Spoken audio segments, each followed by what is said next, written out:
গৈছে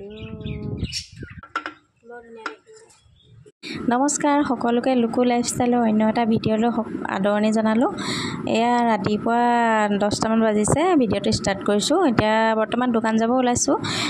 ঘৰত চব্জি নাই, চব্জি অলপ আনোগৈ বুলি দোকান যাব ওলাইছোঁ। ইভাগে মই দোকান ৰাতিয়ে যাওঁ, দিনত নাযাওঁ, ল'ৰা এটা থাকে কাৰণে। আৰু এই ছোৱালীজনী ওলাইছে, ব'লক আপোনালোকো মোৰ লগত।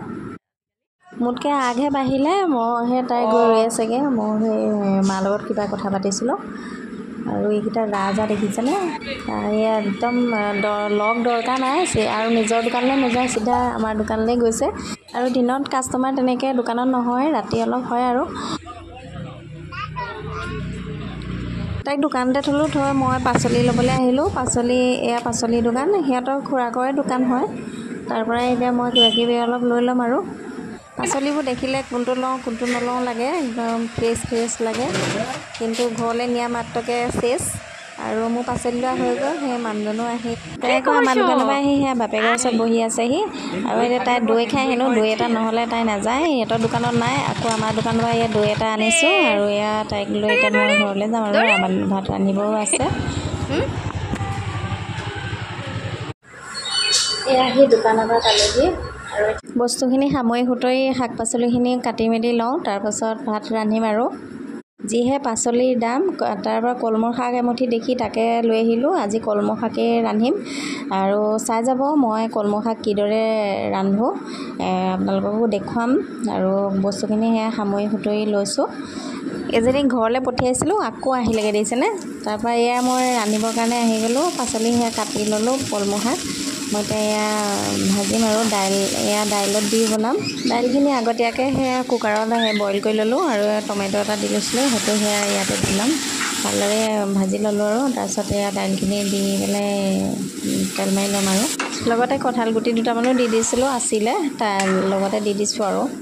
আৰু এইফালে এয়া মই আকৌ ভাত সেয়া ৰান্ধিছোঁ কুকাৰতে, সেইটো জোখ দি পেলাই। দাইলত এনেদৰে কলমৌ দি খায়ো বহুত ভাল লাগে। আপোনালোকে খায়নে বাৰু ক'বচোন। আৰু মই কলমৌ শাক আকৌ ভাজিবও লৈছোঁ। এয়া ডিম এটা মই লৈ লৈছোঁ। এইটো টেঙা অকণমান দি লৈছোঁ। টেঙা দিলে বোলে কেঁচেমা গোন্ধ নাহে বুলি কয়, কেঁচেমা গোন্ধটো থাকিলে ভাল নালাগে। আৰু এয়া মই মেথি দুটামান দি সেয়া পিঁয়াজ নহৰু দি পেলাই ভাজি লৈছোঁ। একদম দিগে বানিয়ে ৰান্ধিছোঁ, ভাজিও বনাইছোঁ, দাইলো বনাইছোঁ। আগতে মাহঁতে কয় দুইটাতে বনালে দিগে বানিয়ে ৰান্ধিছোঁ বুলি। আৰু মই এতিয়া ইয়াত সেই ডিম এটা গুটি লৈ সেই দি দিম। ডিম দি পেলাই ৰান্ধি খালেও ভাল লাগে। খায়নে আপোনালোকে জনাবচোন, কোনে কোনে খায়।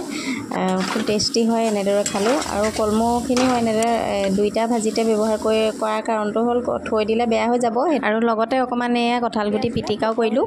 এইকেইটা বি জলকীয়া গুটি হয়, এই ৰ'দত দিছোঁ পচাবৰ কাৰণে। আৰু এই হালধি এডোখৰ আছিলে, এই গজালি ওলাইছে, তাকে বোলো দি দিওঁচোন।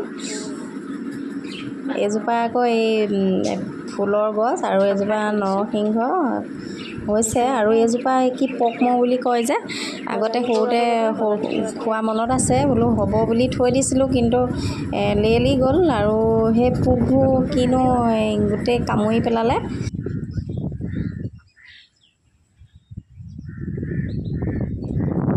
আনাৰসজোপা এজোপা ৰোৱা কমেও ৩-৪ বছৰ হ'ল, আজিলৈকে একো হোৱাই নাই। হ'বনে নহয় ঠিক নাই, কিনো হ'ব জানো। ঘাঁহে গোটেই আৱৰি ধৰিছে, তাকে বোলো গুচাই দিওঁ। এইজোপা আকৌ তুলসী গছ, পুৰৈ শাক, ঘৰলৈ যাওঁতে সেই এজোপা মৰিলে। এইজোপা পালেং শাক এজোপাও হৈছে, নিজে নিজে হৈছে বাৰু। মণিকুন্দলা এজোপা আছিলে, ধুনীয়াকৈ হৈছিলে, শুকাই থাকিলেগৈ, হ'বনে নহয় নাজানো, শিপাডালহে আছে। আৰু এয়া আচাৰৰ সেই জলকীয়া আচাৰ হয়, কিনি আনিছিলে, তাকে বোলো আচাৰত দি দিওঁচোন। এটা বটল, দুটা আনিছিলে, এটা বটল খাই শেষ কৰিলোঁ। এয়া সেই এইটো নেমু আচাৰ কৰিছিলোঁ, তাতো অলপ দি দিওঁ বোলো। নেমু আচাৰ অকণমান সেই তিতিকি নিচিনা হয় যে, যিটো নিজৰ গুণটো থাকিবই নহয় জানো। সেইটো কাৰণে জলকীয়া দি দিলে মানে সেই গোন্ধটো আৰু তিতা ভাৱটো ইমান নাহে, ভাল লাগে খাই। খাইছেনে বাৰু? মানে নেমু আচাৰ খাই কিন্তু বহুত ভাল লাগে মই কৈছিলোঁ যে এয়া বহুত ভাল লাগিছিলে আৰু এয়া মই খাবৰ কাৰণে অলপ উলিয়াই লৈছোঁ আৰু এইখিনি ধুনীয়াকৈ মই মিহলাই দিলোঁ এয়া ভাত বাঢ়ি লৈছোঁ দুপৰীয়া তাৰ এয়া নেমু আচাৰ দিছোঁ আৰু বগৰী তাৰপাছত আমলখি আম তাৰ এয়া জলকীয়া এটা এয়া কলমৌ শাক দিয়া দাইল কঁঠালগুটি পিটিকা তাৰপাছত ডিম দিয়া কলমৌ শাকৰ ভাজি আৰুনো কি লাগে আৰু ন এয়াই খালোঁ খাই বৈ অলপ দেৰি ৰেষ্ট ল'লোঁ তাৰপিছত এয়া ওলাইছোঁ অলপ হজম কৰোঁগৈ বুলি খাই বৈ হজম কৰিব লাগে নহয় নহ'লে বহি বহি শকত হৈ গৈছোঁ তাকে আহি খোজকাঢ়ি আহি আকৌ দোকানতো সোমাম ব'লক আপোনালোকেও মোৰ লগত চাব জেগাবিলাক দেখুৱাম ক'ত খোজকাঢ়িব যাওঁ আহি থওক এয়া চাই যাওক মই ক'ত ক'ত খোজকাঢ়িছোঁ কোন জেগাত যাম অলপ গধূলিয়ে হ'ল আৰু লাইটবিলাকো সেয়া জ্বলাই দিছে আৰু ভাল লাগিছে দেখি এই কমপ্লেক্সৰ ভিতৰত হয় আৰু ইমান ডাঙৰ ডাঙৰ ঘৰবিলাক দেখিছেনে কোনোবাই ঘৰ ল'ব নেকি লয় যদি ল'বহি আহি লৈ নিজে নাথাকিলেও ভাড়া দি থৈ দিব পাৰিব ইনকম গোটেই জীৱনটো কৰিব পাৰিব আৰু তেনেকেই বহুত মানুহে ইয়াত ফ্লেট কিনি ভাড়া দি থৈছে ইমান ভাড়া ঘৰৰ কি ক'ব আগতে আমি প্ৰথম আহোঁতে ঘৰৰ ভাড়া 4,000 নে কিমান আছিলে এতিয়া সেই ঘৰৰ 2 BHK ঘৰৰ ভাড়া 8,000 পৰা 14,000 টকা কি ল'ব ঘৰত থাকিব আৰু ভাড়া ঘৰত আধা ঘণ্টামান খোজকাঢ়িলোঁ এটা ৰাউণ্ড মাৰিলোঁ আৰু নেমাৰোঁ আৰু অকলে অকলে মনো নাযায় খোজকাঢ়ি থাকিবলৈ ভালো নালাগে এই ৰুমত আকৌ এতিয়া এই দোকানলৈ আহি আছোঁ দোকানত অলপ দেৰি থাকি পেলাই তাৰপৰা ঘৰলৈ যামগৈ আৰু আহি পালোহি দোকান আৰু আমাৰ দোকানৰ বস্তু কমি গৈছে দেখিছেনে ৰাইজসকল কিয় বাৰু জানেনে এজনীও আকৌ আহিলে মাকৰ লগত মই এয়া খোজকাঢ়ি আহি বহিছোঁহি অলপ থাকিম আৰু তাৰপৰা যাম আৰু ভিডিঅ'টো ভাল লাগিলে যদি লাইক কৰিব কমেণ্ট কৰিব বন্ধুৰ লগত শ্বেয়াৰ কৰি দিব আৰু নতুন হৈ থাকিলে চেনেলটো ছাবস্ক্ৰাইব কৰি বেল আইকনটো প্ৰেছ কৰি দিব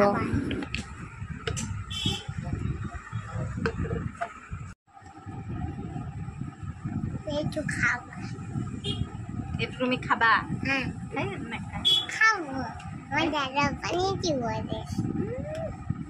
পানী দিব মই নিদিওঁ দিবলৈ